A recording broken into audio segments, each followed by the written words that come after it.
Senator Jim DeMint is our guest. Senator, how are you? Michael, I'm doing great. Thanks for having me. Are you at CPAC? No, I left there this afternoon. I was there from early in the morning all the way through the day, and frankly, it recharged my batteries just to confirm that the energy and the conservative movement is still there. Were you? What is the mood with regard to Santorum's big win in the last three states? Well, I heard a lot of talk about Santorum here at CPAC, but I think the group is still pretty divided about who the candidate should be.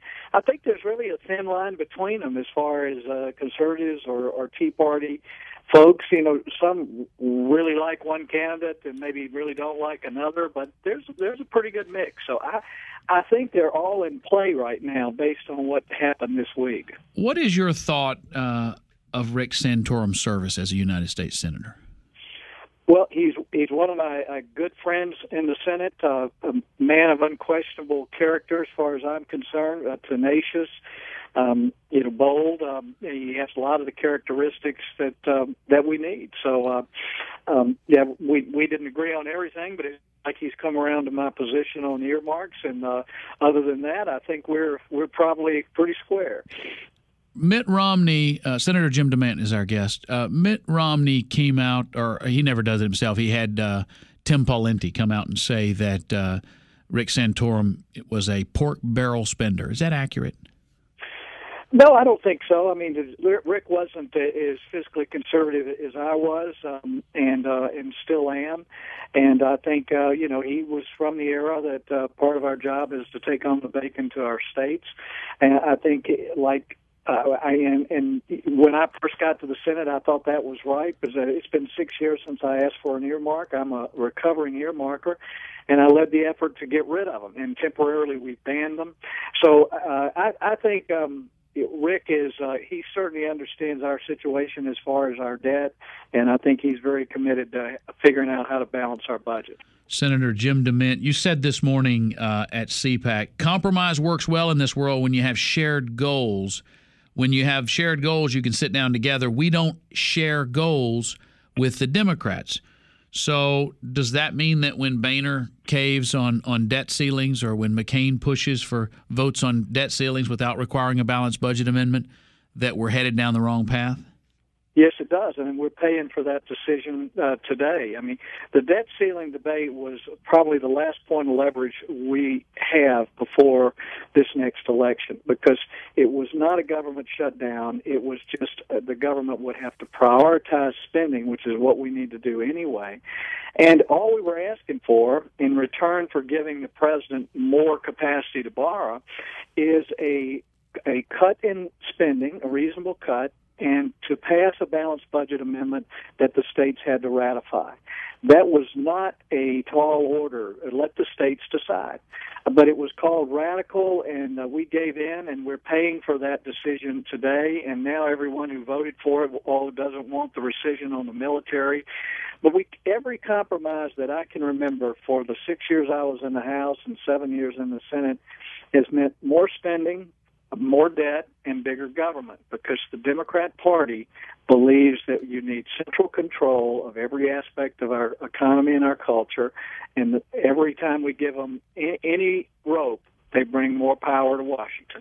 Senator Jim DeMint, John McCain said during the debt ceiling debate that these two-party Republicans haven't been here long enough to understand that you don't make these demands. He also referred to the Tea Party hobbits.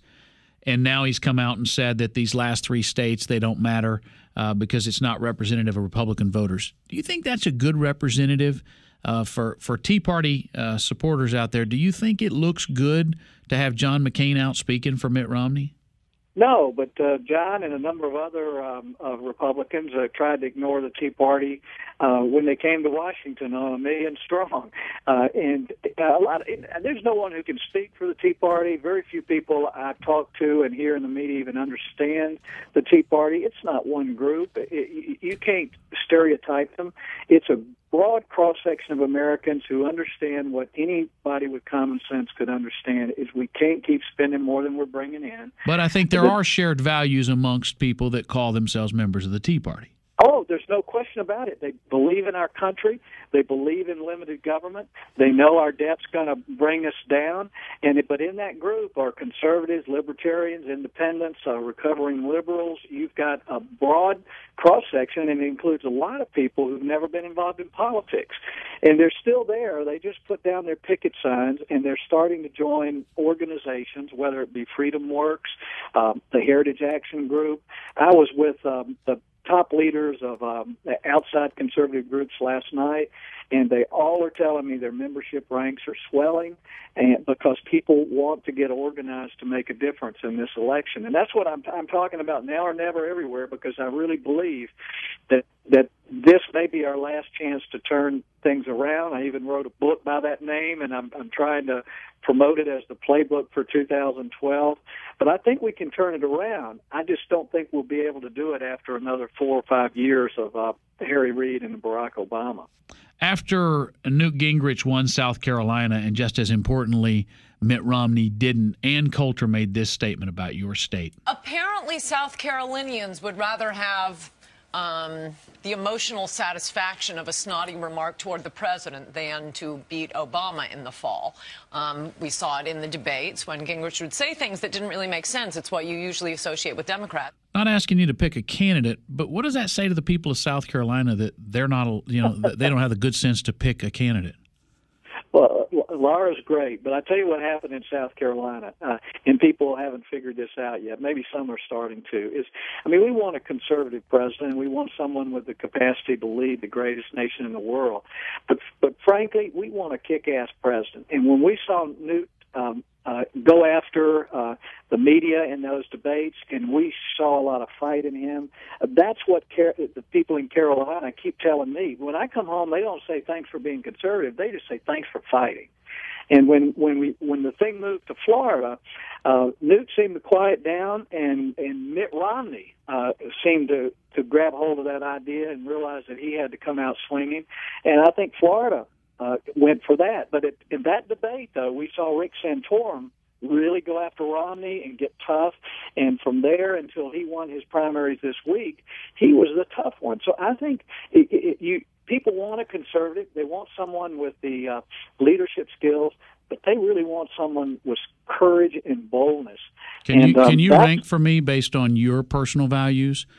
A 1, 2, and 3 out of 1, 2, 3, 4 out of Santorum, Paul, Gingrich, and Romney?